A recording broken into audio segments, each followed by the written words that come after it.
Get this party going. Hello, welcome to the Guy Who Knows a Guy podcast. I'm your host, Michael Whitehouse, the guy who knows a guy himself, and we are recording live to tape at Podapalooza number 15. Over the past 5 years, I've had the privilege of meeting and learning from thousands of entrepreneurs, experts, and awesome people, and now I leverage that knowledge to help my clients cut through the junk and focus on what they need to achieve their goals. Now, I'm excited to introduce you to our next guest, Lynne Roe. Now, Lynne guides business owners in developing strategic action plans and sound decision-making. It leads to dynamic business growth. And I got a whole bio here, but I'm going to let Lynne tell us why she is awesome, because I bet she can describe herself better than I can describe her. So, Lynne, what makes you awesome? What makes me awesome is I am really, really good at taking ideas from one company and another company and putting them together and creating something new for the business that I'm working with. So assimilating ideas and creating something new that works just right for that business. I love that concept. I always used to say that what's common over there is ingenious over here, and that you can be an expert by just going from meeting to meeting and taking, like, well, in the last meeting they said this.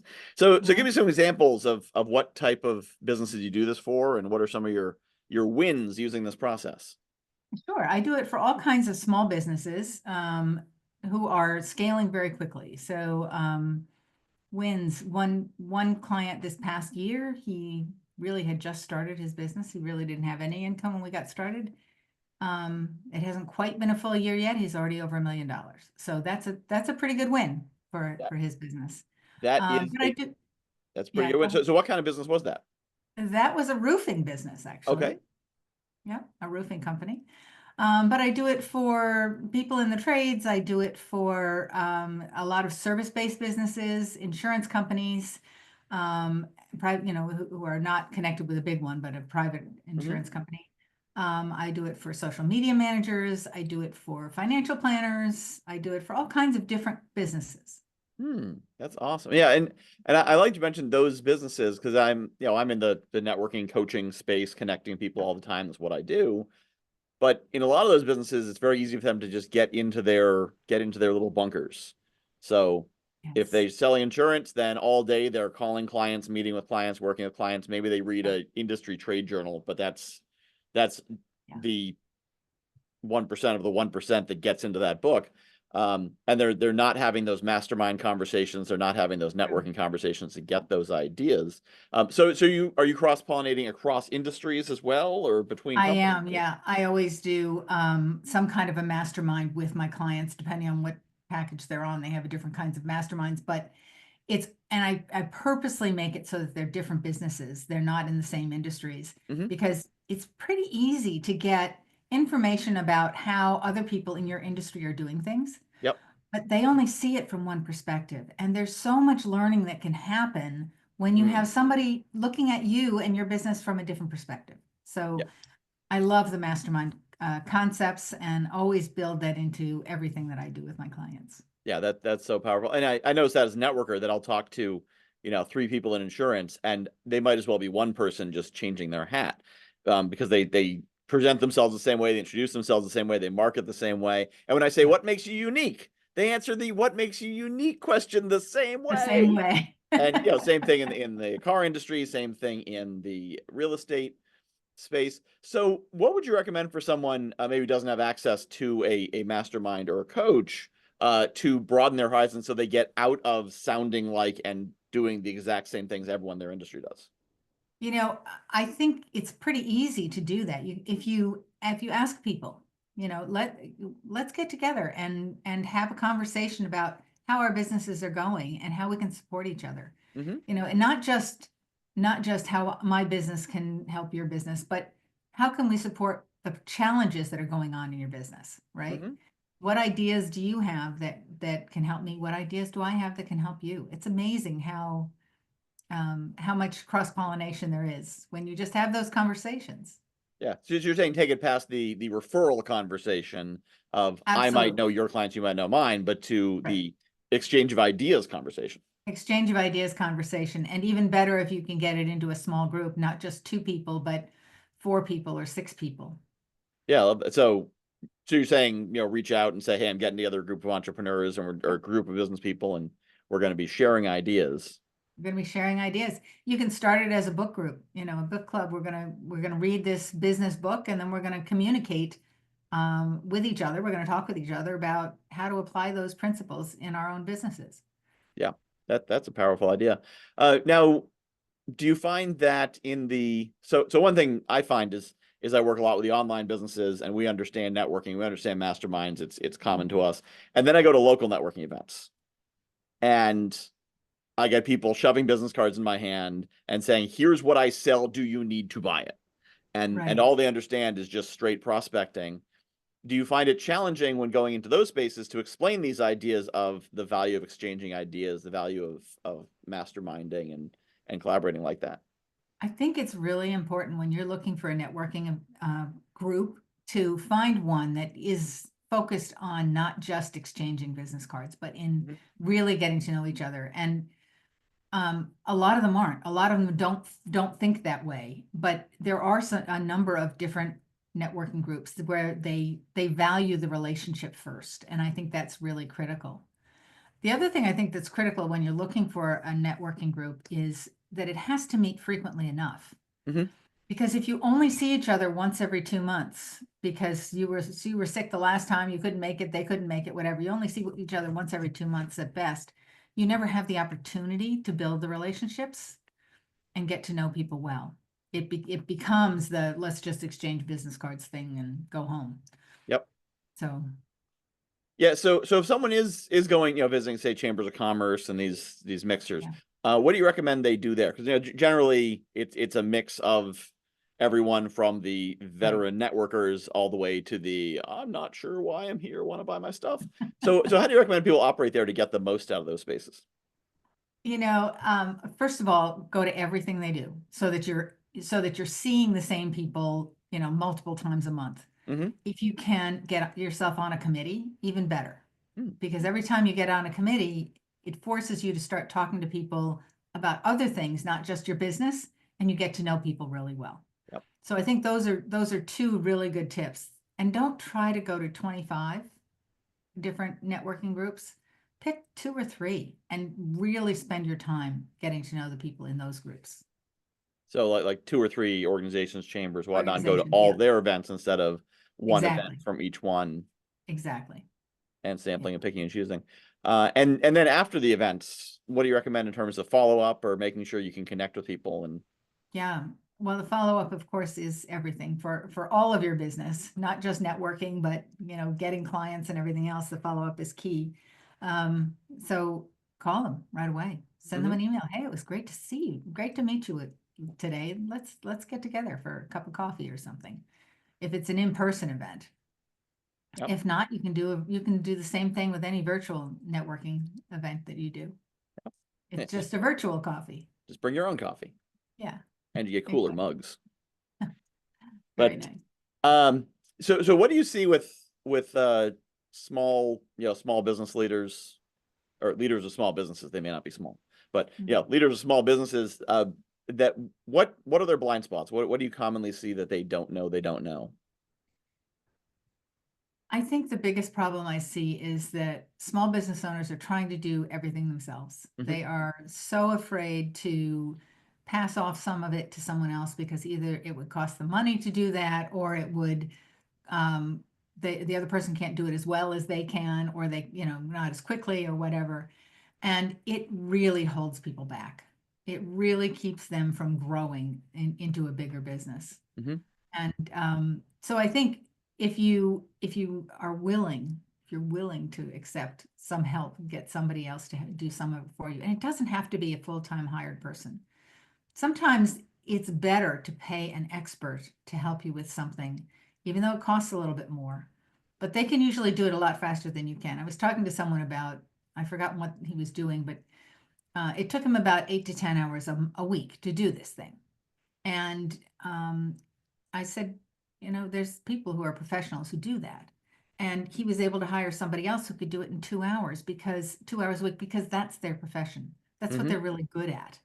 And so it didn't actually end up costing him a lot of money, but it saved him a lot of time. And when you Yeah. think about the cost of that, if you're doing something let's say if you're doing something that's a 25 dollar an hour job, that means you're not spending that time doing the jobs that are worth 300, 400, 500,000 or $500 an hour, right? Hmm. Yeah. So you can grow so much faster if you have Mhm. someone else doing those small jobs. Absolutely. Yeah. I learned that when I started going to the dealership again to get my car serviced. I was going to the private mechanic because his rate is, I don't know, $80 an hour, and Yeah. the hourly rate of the dealership is $115 an hour. And it's like, oh, the dealership's more expensive. And then one day I went to the dealership because I had, I don't know, there's a recall or something, and so I had them Yeah. requote the work that my mechanic had done, and every single thing was cheaper. Because yeah, it's $115 an hour, but it's not 45 minutes of, oh, where is this on this car? And how do they Yes. do this one? Like if they're replacing something, it's boom, boom, boom, they're done. They know how to do Right. it What a because, great analogy. yeah, Yeah. because they're the expert on it. Um, Yeah.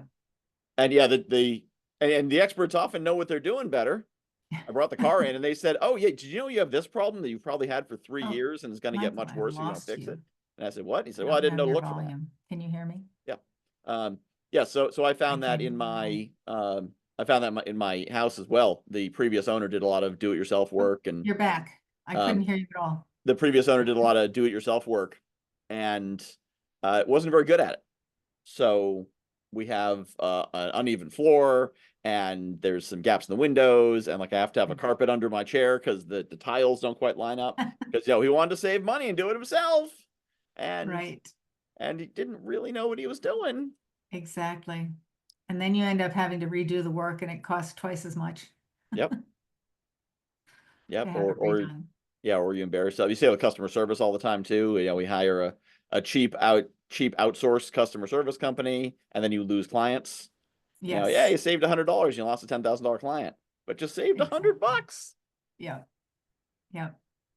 Yep. So hiring a professional is actually a shortcut. It really Yes. is a shortcut. Yeah. It's No, it's that's. like it's like you want to learn tennis Mm-hmm. and okay, I'm just going to get out there and hit balls. Mm-hmm. And you'll learn so much faster if you hire an expert to help you. Yeah. Right. That is really key. So you're saying meet with and share ideas with peers, not in the same Yep. industry, but across other industries. Across other Uh, industries. And then don't be afraid to hire someone who is an expert in what they do Yeah. to do the things you're not an expert in, so you can do the things that you're an expert in. Yeah. And then the last piece is hire someone and then spend the time to train them. Hmm. Because that's another thing that happens. People say, okay, just go do this, go do this. But nobody ever taught them how to do that. Yeah. So make sure that when you hire someone, you actually spend some time training them to Yep. do it the way you like to have it done. Yeah. And I find that probably there's two ways that goes wrong. One is the boss knows how to do it and assumes that the hire figures that out telepathically. Yes. And the other is the boss doesn't know how to do it because the previous employee knew how to do it. And the boss never learned and never had any of the systems written down, Yep. and now expects the new hire to magically know what the previous employee did. In order to grow a business, it's actually really important to have two teams. You have to have your human team, but you also need to have your invisible team. That's Hmm. the systems and processes and procedures that you have in the back end that keep everything running smoothly. All right, tell me And more that's about how you that. grow. So that's that can be standard operating procedures. That's one way to do it. It can be simple checklists on how we do this. It can be something more complicated, like, this is a video of how we do it, so that when someone is out, you don't lose any time. It's Hmm. just right there. It's available to everybody. And then automating whatever you possibly can, of course, also helps you run smoothly. So it's that invisible team of electronics that's helping everybody along. Mm-hmm. Yep. That makes a lot of sense. And that it is about systems, not just do it. Right. Exactly. Yeah. Back when I was in my less pleasant working for other people days, I would occasionally have someone who's like, just do it. I'm like, just do what? What are you talking about? They're like, just do it. Well, the other guy knows how to do it. Well, yeah, the other guy learned his last job. Yeah. And yelling louder also does not increase clarity. No, it doesn't. It definitely doesn't. Definitely does not. So how do you tend to find clients, or how do clients tend to find you? I do a lot of networking. And we were talking in the beginning, I do a lot of networking with a few organizations that that lead to a lot of business for me. Mm. And that's where the majority of it comes from. I mean, obviously there's referrals and testimonials and things like that that bring in business as well. I do that, and I hold events where I speak. You know, it'll be a full day training on something that's open to business owners, and then from there some of them will become clients. Okay. Those tend to be live events or virtual or I bit of do both? both, live or virtual. I prefer live. I Okay. really prefer live, but And where are you located? I'm in New Jersey. New Jersey? Okay. So that's a fairly dense area in terms It of is a fairly dense population. area. Yes. So yeah. Yes. Yeah, I'm in Southeast Connecticut, so I try to do some live events, but it's just the density. I mean, you've got towns that are as big as our county. So um so that's sometimes some of the challenge, but that's why I gravitated to virtual. But I'm shifting back to doing more live. Actually recently partnered with had a local business reach out to me and said, "Hey, do you know of any more great networking events in the area?" And I said, "I think you know the ones I know, but what if you were to host a speaker series? And I could give a monthly talk there, and that'll get people into your facility. I'll get an audience." And they said, "That sounds awesome. Let's go." So, Oh, um, that's great. yeah, That's a so I great love that idea. concept that you're doing the live events. So now do you do those by like you rent out a space and then offer Yeah. them for free and then monetize on people hiring Usually you from it? there's a small cost to Okay. attend, which just about covers lunch. Okay. So it's a It self-liquidated, which, also depends on how long they are. Sometimes I'll do an evening event and it's just, yeah. that makes sense. And Yeah. sometimes I do them virtually. Yeah. Yeah. And that's a great point is that sometimes people will say, well, it's 20, $30, but it includes lunch, and I'd spend $30 on lunch anyway. So, whatever. Let's Exactly. let's give it a shot. So Yeah. it's a good way to do that. And And so those events are and lunch and learn yeah, speaking events. sometimes I'll do those as well. Yeah. And a trick for people who are doing this, a lot of hotels that have restaurants attached will give you the room for free if you buy lunches for people. Hmm. So that saves you some money on the room. You That, charge enough to cover lunch and you're done. yep. Yeah, that is actually a really good point. I think a lot of people think of rooms as having to rent them, but you have to generate revenue for the host. You don't have to rent the room. Right. And Exactly. The other option that sometimes works for some of the things I do, if it's a small group, is to talk to a client that I have and say, hey, can we use your space? That sometimes works too. that makes sense too. Well, and especially like I was saying with the partner I'm working with, a lot of Yep. these businesses, they want people coming through the door. Yes. And if, So you it can doesn't bring matter people what they in for are, them. once they've come through your door and met you, now they've got that level of comfort. So if they need a financial advisor or bank or roofing company or Yep. whatever, they'll be like, oh, yeah, didn't I visit one of those? Yeah, I did. Yeah, I met a guy. Yeah. Yeah. So yeah, that's very powerful. Yeah, Exactly. yeah. For events, it's fascinating. I'm running an entire conference, and they're not charging me for the space, but they're paying for. I'm paying for meals. That hits their revenue target. Yep. And anytime you go to an event where the upgraded ticket includes all the meals, that's why. That's how they pay for the event because Yes. they got to pay that anyway. So they might as well feed you with the money. Yep. Exactly. And the food is the least expensive part Yeah. for them. It's Yep. it's the labor that's expensive. So Yeah. Absolutely.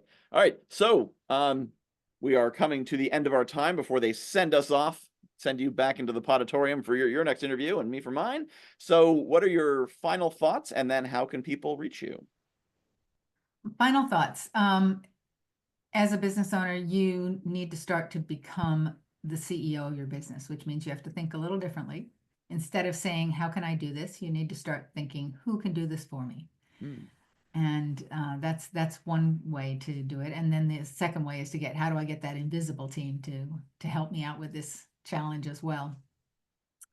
And how to reach me, I do have a free assessment if anyone is interested in going from an entrepreneur to a CEO. So it talks about how do you get from entrepreneur to CEO. And it's at lynsfreegift.com. So it's LYNNES freegift.com. Lynn'sfreegift.com. LYNNES freegift.com. Love it. I love the simple URL you have there. It's not one of those lengthy bit.ly things. It is lynn'sfreegift.com with 2 N's and an E. Well, 3 Yes. E's if you include free, but 2 N's and an E in Lynn. So thank you so much, Lynn. This has been great. So that's actually given me some great Thank ideas. you. I'm getting back into local events. So I'm going to a local event tomorrow night, partly because the wine and hors d'oeuvres just aren't as good at home as they are. I mean, they are if I make them myself, but that's so much work. I can just give It them is. $20, show up and eat theirs. And So have some fun in the process. yeah. So it gave me actually some ideas about getting back into local because there's something to, the local thing where you just walk up to people and they're right there and you can just They're right there. so And when you can see them in person, you can have a different kind of conversation. Online, it's like quick conversation and you're done. You don't get into those casual, over coffee conversations. yeah. So Yeah, or you the get in the to know parking them. lot in the lobby kind of conversations. Exactly. So those are great. All right. Well, thank you so much, Lynne Roe. Your gift is at lynn'sfreegift.com. And you said it's an assessment on going from business Entrepreneur to operator to CEO. CEO. And so thank you so much for leading us off here on the Podapalooza season of The Guy Who Knows a Guy. Thank you, Michael, for having me.